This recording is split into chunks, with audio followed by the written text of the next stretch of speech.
Hello, peoples. Last night I went and saw Kingdom of the Planet of the Apes at an early screening.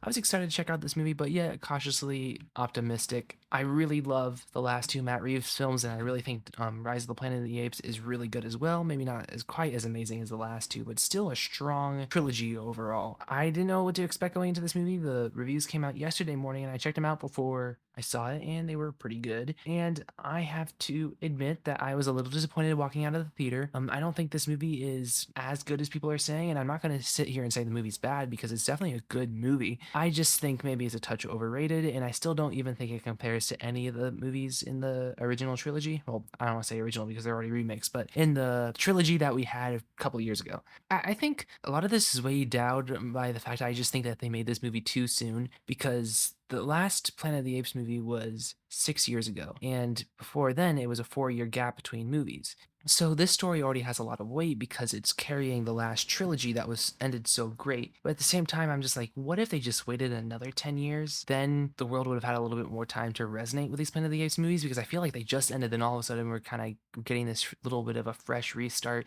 but honoring the legacy of those last few films. So I honestly would have preferred we waited a little bit longer to get this movie. The biggest praise that you can say about this movie is the fact that it doesn't just look at the last three movies and saying, look at those great movies. We're just gonna, try and do the same thing. I mean, they have similar elements, but they don't also mention Caesar every 2 seconds. I mean, they do use him as a plot thread, but in the smartest way that they could have. I honestly enjoyed everything that they did with the Caesar trilogy and how it's implied into this trilogy, if they do a trilogy. I will say, even though I didn't love this movie, I think it had major pacing issues. I think a lot of those pacing issues are due to the fact that they're trying to set up a lot, but at the same time, I liked what they set up, and I'm fascinated where they can go next. If they do another movie after this that isn't a bunch of setup and it's a lot of payoff from what we just saw in this first movie, I'm actually pretty excited to see what they can do next. I'm not the biggest fan of Westball. I think the Maze Runner movies are okay, and I think he's just kind of like continuing that thread, but at the same time, he directed this movie really well because a lot of the issues that I have with this movie are script issues.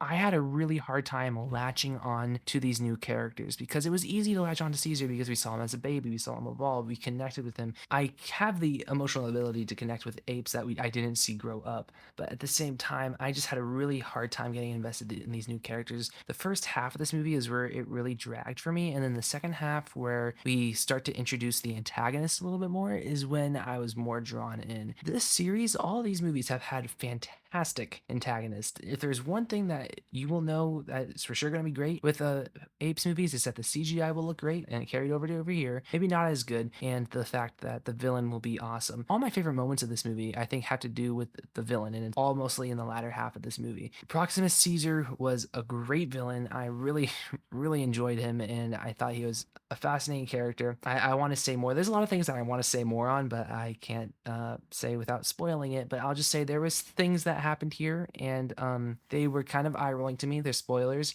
because I think it's obvious where it's going, and that's all I will say for now. I know I talked about the CGI for a second. Yes, the CGI looked really fantastic in this movie. Yes, it doesn't compare to the last few movies because I think it looked rather more polished. I think because we don't have Matt Reeves directing and getting these really strong visuals, I think maybe these movies even have more CGI. The human characters here were kind of just meh to me. I didn't really care for the direction that they were going, and it isn't exactly what I expected it to be with the human characters. And that was a good and bad thing because it wasn't predictable, but at the same time, I didn't love with the direction they were taking it. Talking about the visuals again, there's one thing I think this movie should have done that would have actually made the visuals very convincing and would have maybe leveled them up to Matt Reeves level, and I think they should have done the technique that Denis Villeneuve and Greg Fraser did with the Dune films, where they filmed it digitally, put it over onto film, and scanned it digitally again. And I think it would have immersed us more, and I think it would have been more forgiving if there was poor CGI. And the thing is, the CGI looks great, but at the same time, it has this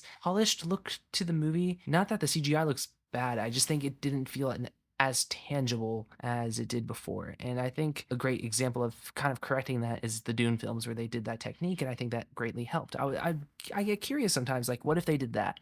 I think maybe more movies should try that, especially when they're very CGI heavy, and maybe could immerse the audience a little bit more and give it that authentic film feeling. Because when you're far advanced into this digital world, sometimes you need to take a step back and maybe remind us of the film roots so they can actually feel a little bit more real. This movie is 2 hours 25 minutes. I don't think it needed to be that long, mostly because it started with a lot of slow setup with a meandering second act, with a lot of stuff thrown in at the end, getting us ready for the next whatever sequels that they're doing. And some of that just kind of dragged on for me. The action here was good. It was serviceable. It was fun. This movie is chock full of actually like really great moments. There's some like big moments in this movie that are just like, whoa, that was cool, but they kind of feel short lived. And but a lot of them are in the third act. I think a lot of people are a little bit more praise heavy on this movie because the third act is really the best part of the movie, and the movie really ends on a high, a good high. But I think it kind of makes people forget how slow the first two acts were. And I'm not a, person that's like, I don't get bored during movies easy at all, just for this movie, it's not necessarily I was bored, or if I don't even know if it really was the pace. It really took me a second to get invested into these characters, because these moments where we're learning about these characters, I just kind of felt my mind drifting because it didn't feel necessarily interesting, because I know they're trying to ground us in this fact that, these are just normal apes, and we are seeing like how I guess it's going to be more of a coming of age thing with these apes that we're introduced to. But it just really had a hard time getting me connected. But I mean, I slowly did grow to like the characters. I like the characters. It's not that I would dislike them. It just took a long time for me to get there with them. This movie did a lot right. It got the how it handled the last trilogy right. I don't think there was enough time between the trilogy and this, but that's not the movie's fault itself, besides the people who pushed it to get made. But everything that they did when approaching to this film, when it comes to acknowledging the last films, they did a fantastic job with. Visuals are fantastic, the action is pretty good, and the third act is a lot of fun. And the rest of it is kind of slow to me. At the end of the day, it's a fun movie. I enjoy it. If you're a Planet of the Apes fan, I definitely say go ahead and see this. I mean, I do have a fair share of problems with this movie, but I'm still going to give it a solid 6.7 out of 10. I know I didn't love this one as much as everybody else did, but that's okay. That's why I review movies. Sometimes fascinating to see when I have a different opinion than everybody else. So yeah, I'm officially the critic that gave Aquaman and the Lost Kingdom a higher score than Kingdom of the Planet of the Apes. You guys tell me how you feel about that in the comments. Haha, just kidding. Comment down below what you guys thought of this movie. Did you agree with me that it's kind of one of the weaker ones that I've seen so far, or is it on par with The Rise? Is it on par with Reeves films? Tell me what you think down below. So yeah, anyways, like, share, subscribe, and stuff like that, and adios.